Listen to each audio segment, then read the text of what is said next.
안녕하십니까. 칸중국 코리아 이유진입니다. 러시아와 우크라이나 전쟁이 계속되면서 전세가 경색될 경우 러시아가 핵무기를 동원해 우크라이나를 파멸적으로 타격할 수 있다는 우려가 커지고 있습니다. 러시아가 핵무기를 사용하면 미국을 포함해 나토 전체가 핵전쟁에 휘말릴 수 있습니다. 대규모 핵폭발은 그 결과가 매우 끔찍할 것입니다. 이미 수년 전 미국 프린스턴대는 이 같은 끔찍한 핵전쟁의 결과를 예측하기 위해 이 학교의 과학 글로벌 시큐리티 프로그램에서 러시아와 나토의 핵전쟁 상황을 시뮬레이션 한 바 있습니다. 시뮬레이션 결과 나토와 러시아 간 전면 핵전쟁이 벌어지면 세계 각지에서 수천만 명이 죽거나 다칠 것으로 예측됐습니다. 이 시뮬레이션 시스템은 SGS가 핵무기 배치 상황, 핵무기 저장량, 공격 목표 등 관련 자료를 토대로 분석했습니다. 1단계 핵전쟁 개시. 러시아는 핵폭탄 한 발을 발사해 나토를 공격하고 나토는 이에 대한 보복으로 핵폭탄 한 발을 공격한다. 핵 사용의 문턱이 무너지면 충돌은 곧바로 유럽 대륙의 핵전쟁으로 번집니다. 2단계 전술 계획으로 전환한 러시아는 항공기와 단거리 미사일로 300개의 핵탄두를 만들어 유럽에 있는 나토의 모든 군사기지를 파괴하고 나토도 저가 180개의 핵탄두를 발사해 러시아 각지를 타격합니다. 이 단계는 3시간 동안 지속돼 260만 명이 죽거나 다칠 수 있습니다. 세 번째 단계는 반격력 계획입니다. 핵폭발 이후 유럽은 초토화되고 이때 나토 회원국 중 하나인 미국은 본토에서 약 600개의 핵탄두를 발사해 모든 핵시설을 공격합니다. 러시아도 잠수함과 이동식 발사기에서 발사한 핵폭탄으로 대응합니다. 이 단계는 약 45분 동안 지속되지만 최대 340만 명의 사상자가 발생합니다. 네 번째 단계는 사상자가 가장 큰 사회적 자산 타격 프로젝트입니다. 이 마지막 단계에서 나토와 러시아는 서로가 가장 인구가 많은 30개 도시를 공격해 자원을 무력화함으로써 상대를 항복시키려 합니다. 도시마다 5개에서 10개의 핵탄두 공격을 받게 됩니다. 이 단계는 불과 45분 동안 지속되지만 사상자는 무려 8,530만 명에 이르는 참혹한 상황입니다. 이 4단계의 핵전쟁은 시작부터 끝까지 하루도 넘지 않고 결국 9천만 명이 넘는 사상자를 내는 치명적인 핵폭발도 4시간 반에 불과합니다. 이처럼 처절한 핵전쟁은 지구상 누구도 보고 싶지 않고 경험하고 싶지 않은 것입니다. 현재로서는 모든 인류가 핵전쟁의 발발을 막기 위해 총력을 기울여야 한다고 지적했습니다. 다음 뉴스입니다. 3월 6일 러시아와 우크라이나 전쟁은 11일째 접어들었습니다. 러시아군이 공습과 포격을 강화하면서 인도주의적 통로로 민간인을 대피시키려는 계획이 무산됐습니다. 러시아와 우크라이나의 3차 협상을 앞두고 푸틴 대통령은 에마니엘 마크롱 프랑스 대통령과 다시 통화했습니다. 푸틴 대통령은 우크라이나에서의 전투가 계획대로 진행되고 있으며 키예프가 저항을 멈추기 전까지는 끝나지 않을 것이라고 밝혔습니다. 러시아군은 우크라이나의 방위 산업체를 정밀 타격할 것이라고 코나셴코프 러시아 국방부 대변인이 6일 밝혔습니다. 월스트리트 저널 등 여러 언론 보도를 종합하면 우크라이나의 첫 도시인 헤르손이 점령된 지 사흘 만인 일요일에 수천 명이 나와 우크라이나 국기를 흔들며 항의했습니다. 신카오프카의 러시아 군인들이 공중을 향해 일제히 사격을 가하고 군중을 향해 섬광탄을 투척하며 주민들에게 집으로 돌아가라고 외쳤습니다. 러시아군은 키예프와 제2의 도시 하르키프로 계속 전진하고 있습니다. 하르키프 관리는 러시아가 그라드 다연장 로켓 발사로 한 자파점 밖의 생산 라인을 폭격해 민간인 몇 명이 목숨을 잃었다고 말했습니다. 키예프 인근 이르핀에서는 러시아군이 탈출을 시도하는 민간인을 포격해 최소 3명이 사망했습니다. 앤서니 블링컨 미 국무장관은 일요일 CNN과의 인터뷰에서 민간인을 의도적으로 공격했다는 믿을만한 보도를 접했다.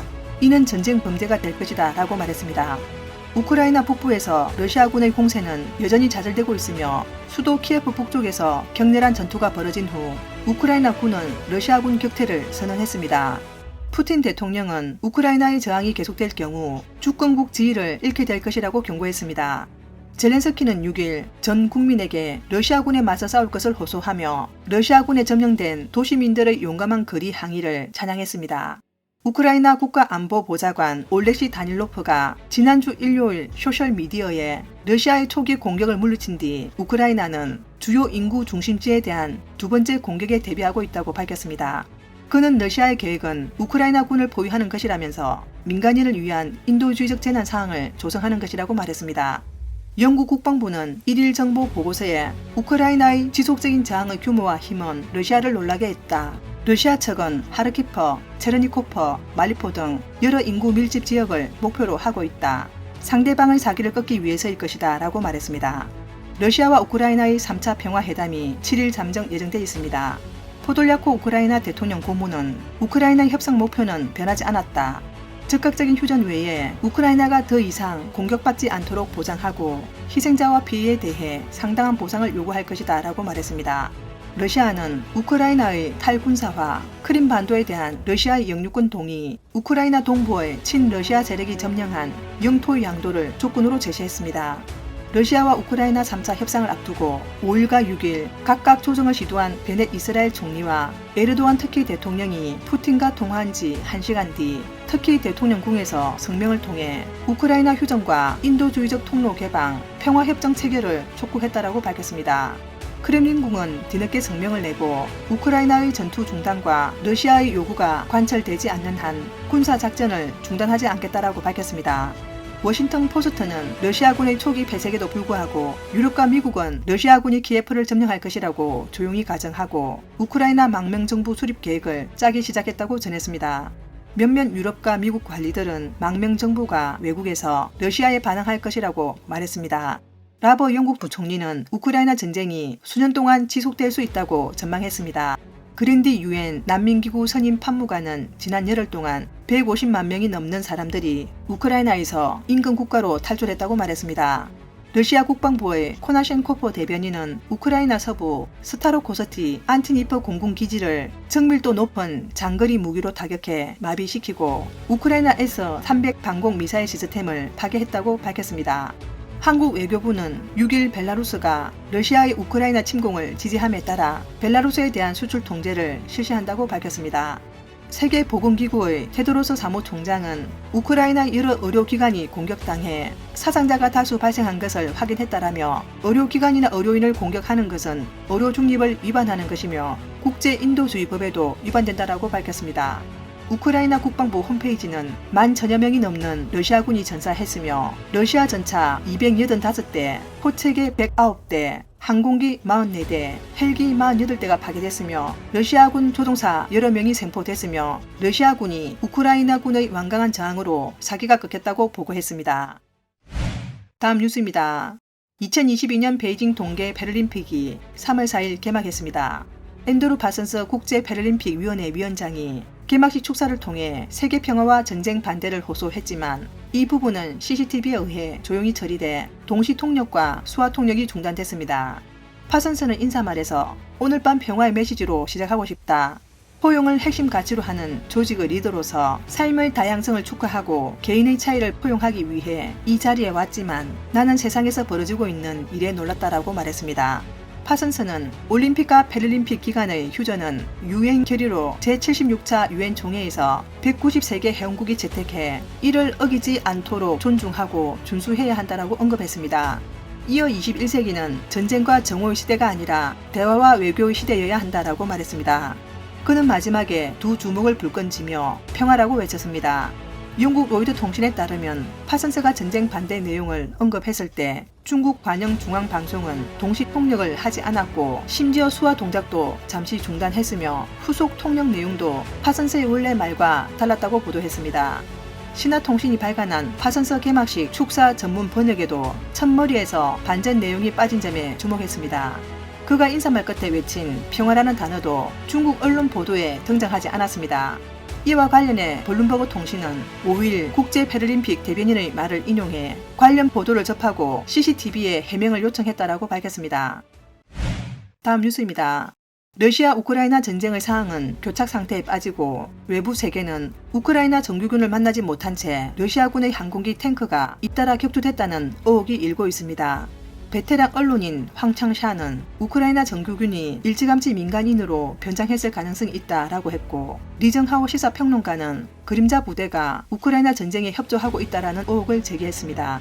황창샤는 5일 정치 토크쇼 뉴스데스크에서 키예프 정규군이 25만 명에 달하는 것으로 데이터에 나와 있지만 전쟁을 보면 우크라이나 군은 보이지 않는 것 같다며 혹 굳이 간에 숨어 러시아군과의 격전을 기다리고 있는 것은 아닌지라고 차이나 타임즈가 6일 보도했습니다. 그러나 러시아군은 이미 전투기 30대, 무장 헬기 30대, 탱크 200대, 장갑 수송병차 1000대 정도가 파괴됐으며 이 모든 것은 휘발유 폭탄으로 무너뜨릴 수 없습니다. 따라서 황창샤는 우크라이나군이 이미 군대를 민간인으로 변장했을 것이다 라고 말했습니다. 황창샤는 또 미국과 유럽이 우크라이나에 무기를 많이 보내지 않았습니까? 스팅어 미사일이나 자벨린 미사일은 훈련을 받지 않았다면 쓰지 못할 텐데 25만 명의 우크라이나 정규군이 반격을 준비하고 있는지를 블라디미르 푸틴 러시아 대통령도 두려워할 것이라고 본다라고 말했습니다. 리정하오 시사평론가는 러시아 군인을 제거하는 보이지 않는 힘이 있는 것을 항상 느꼈다고 말했습니다. 예를 들어 체체는 우크라이나에 1만 명의 군대를 파견했지만 의미 있는 전투를 보지 못했고 암살군 500명도 사라졌습니다. 따라서 그는 전쟁에서 우크라이나를 지원하는 그림자 부대가 분명히 많고 모든 전투 장면을 의식적으로 차단했을 것이라고 추측했습니다. 빈가 일보는 4일 루드밀라 나루소바 러시아 상원 의원이 러시아 관리들에게 질의하는 영상이 공개됐다고 5일 보도했습니다. 당시 나루소바는 일부 부대에는 100명의 병사가 파병됐는데 4명만 살아 돌아왔다는 말을 들었다. 이게 사실이냐? 지원병들이 속아서 참전하게 됐다는 말도 있고 강제 징용된 사람들도 있다고 들었는데 사실이냐? 라고 의혹을 제기했습니다. 하지만 해당 관계자의 답변은 법에 어긋하여 답변할 수 없다라는 답변뿐이었습니다. 영상이 나온 후 네티즌들 사이에서 뜨거운 화제를 모았고 많은 사람들이 나루소바의 용감한 모습을 칭찬하며 전쟁에 반대하고 평화를 염원하는 댓글을 남겼고 일부에서는 러시아 생존율이 4%밖에 되지 않는다. 스스로 목숨을 끊는 것과 무슨 차이가 있습니까? 라는 댓글을 남겼습니다. 오늘 뉴스는 여기까지입니다. 구독과 좋아요는 격려입니다. 공유는 나눔의 시작입니다. 시청해주셔서 감사합니다.